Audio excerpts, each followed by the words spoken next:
Bonjour, nous continuons à explorer la notion de programmation dynamique et de la réflexion. Alors, souvenez-vous que au niveau de la première partie, nous avons présenté la réflexion ainsi que la programmation dynamique.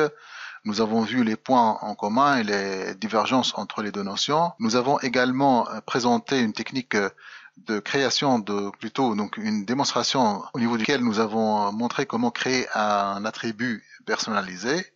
Et souvenez-vous, nous avons développé cette classe qui s'intitule commence par B-attribute qui permettent de vérifier les propriétés de type chaîne. Est-ce qu'elle commence par la lettre B ou non?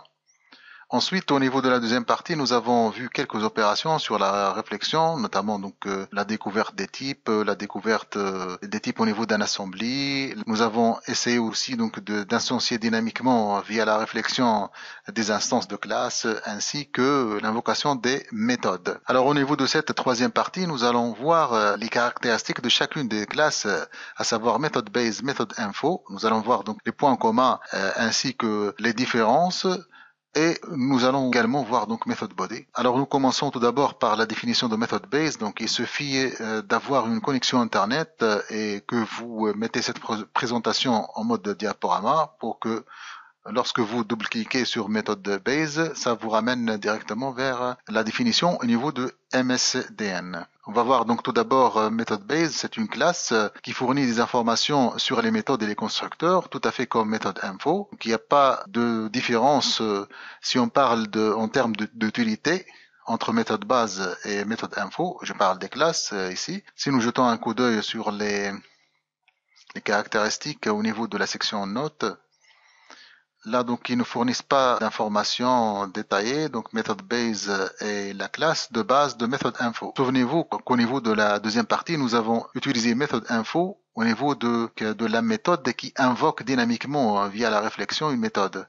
Et souvenez-vous qu'on a utilisé la méthode .invoke. Là, je vais ouvrir method info directement pour vous montrer la définition de method info. Vous pouvez également l'atteindre à partir d'un double clic ici. Donc, method info, également comme method base, elle fournit des métadonnées à propos de la méthode en question, c'est-à-dire qui fait partie d'un type donné, et elle permet aussi d'invoquer une méthode. Là, on va voir les notes concernant méthode info. Donc, classe méthode info représente une méthode, plutôt un objet, et qui permet d'invoquer et de fournir des informations donc, à propos d'une méthode. Et là, on va essayer de voir cette différence entre method base et method info à travers the object browser ou encore on va plutôt voir ces différences à travers les définitions. Donc, method base. Là, je dois ajouter une référence à system.reflection et puis go to the definition.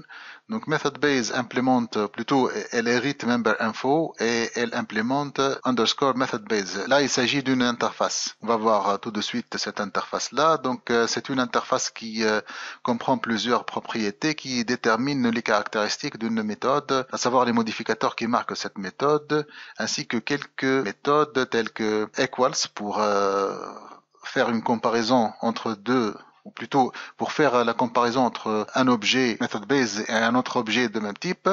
Il y a aussi quelques méthodes utiles telles que get custom attributes. Donc ça teste si la méthode est décorée par des attributs personnalisés. On a vu comment développer des attributs personnalisés au niveau de la vidéo précédente. Et souvenez-vous, nous avons utilisé l'attribut attribute usage qui permet de cibler les entités sur lesquelles nous allons appliquer les attributs. Et nous avons dit que nous pouvons cibler des classes, des méthodes, des délégués, des constructeurs, ainsi de suite, des types de retours. Et donc, nous pouvons aussi, parmi les cibles qu'on peut viser, les méthodes. Il y a aussi getType qui permet de définir, de retourner le type qui contient la méthode. getParameters qui permet d'avoir les paramètres d'une méthode, utilisés au niveau d'une méthode. Il y a aussi les surcharges de la méthode invoke qui permettent d'invoquer une méthode d'une manière dynamique en utilisant la réflexion. Alors on part vers method info pour voir la définition. Go to the definition, pardon. Là. Donc, method info, ce n'est rien qu'une extension de method base auquel elle ajoute quelques membres tels que member type, Et là, elle réécrit ou encore elle redéfinit member type et elle ajoute quelques éléments ou plutôt quelques membres tels que return type et parameter. Et là, le plus qui est ajouté par rapport à method base, c'est les opérations de manipulation des délégués qui ne figurent pas au niveau de method base, ainsi que la manipulation des types génériques. Et on remarque aussi que method info implémente une interface qui s'intitule method info. On va la voir tout de suite. Donc, c'est une interface similaire à underscore method base. Elle fournit plutôt, elle définit des caractéristiques qui peuvent donc marquer une méthode, tels que les modificateurs, tels que le type de la méthode is abstract ou non. Est-ce qu'elle admet un nom spécial? Est-ce que c'est un constructeur? Donc ainsi de suite, elle représente les méthodes qui étendent en fait method base. Alors si on essaie de découvrir method body, donc method body, là avant d'y aller au niveau de la définition, je vais ouvrir le lien MSDN relatif à method body juste pour avoir la définition et quelques notes sur method body. Donc method body fournit l'accès aux métadonnées et surtout le MESIL, c'est-à-dire le Microsoft Intermediate Language. C'est le code intermédiaire qui est généré suite au développement du code, que ce soit en C# ou en VB ou n'importe quel autre langage .NET. Donc c'est un langage en commun qui se situe en intermédiaire entre la compilation réelle, c'est-à-dire la compilation en ex et en bit, et le langage donc de haut niveau tel que C# ou encore VB.NET, IronPython, ainsi de suite.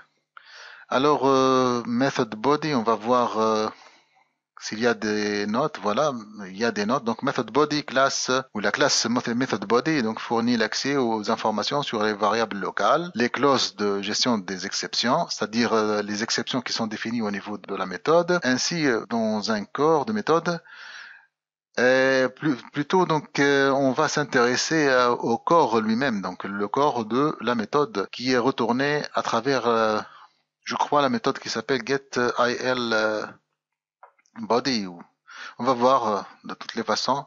Donc lorsqu'on revient vers Visual Studio, donc method body, je vais vers go to the definition. Voilà, c'est cette méthode qui nous intéresse. Donc get il as byte array qui retourne un tableau d'octets et qui représente l'ensemble d'implémentations qui se trouvent au niveau d'une méthode. Toujours dans ce cadre-là, je vais essayer de vous montrer via une démonstration concrète l'utilisation de method base et method body, puisque nous avons déjà vu un exemple concret concernant method info dans la partie 2, où nous avons donc invoqué une méthode d'une manière dynamique via réflexion. Alors là, tout d'abord, je vais commencer par définir une simple méthode. Il s'agit d'une méthode sum qui définit deux arguments et elle retourne la somme tout simplement. Donc int z, je définis z en tant que variable locale, et puis z ça va recevoir x plus y, et on va retourner z. C'est une fonction qui est très simple. On va essayer d'avoir son corps en IL, c'est-à-dire en Intermediate Language. On va voir donc comment est exprimé en IL, Intermediate Language. Pour cela, j'ai développé une petite méthode. Il s'agit de... Là, vous la trouverez au niveau des snippets, COPC. Alors, qu'est-ce qu'elle fait cette méthode-là? Là, tout d'abord, je dois ajouter une référence à System Reflection Emit pour que je puisse utiliser le code et à system.link, je crois.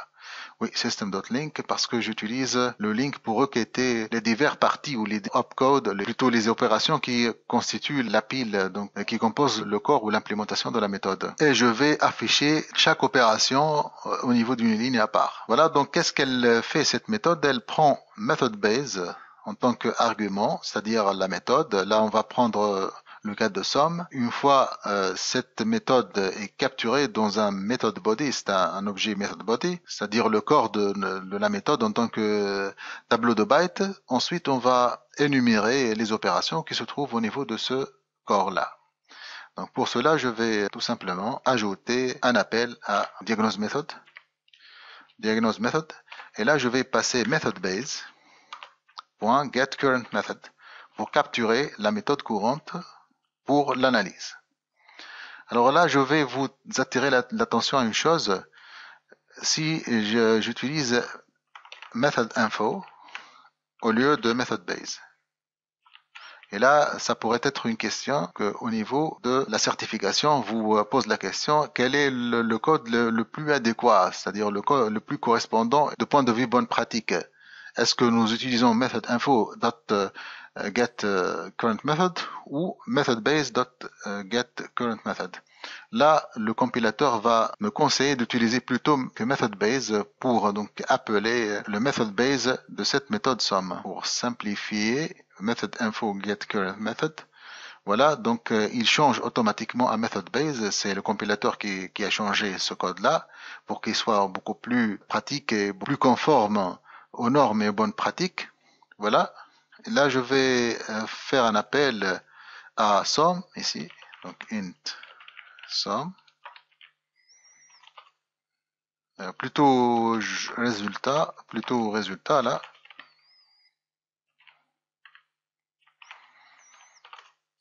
Qui est égal à sum.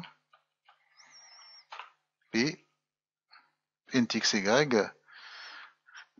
Je vais dire 20, 35. Et là, je vais exécuter le code. Voilà, donc je vais pas à pas. Et là, je vais appeler diagnose method. On va capturer la méthode courante au niveau de method base, un objet method base pour l'analyser. Donc method body, là on va capturer le corps de cette méthode et on va l'assigner à un tableau d'octets. Et puis on va énumérer les opérations qui composent la pile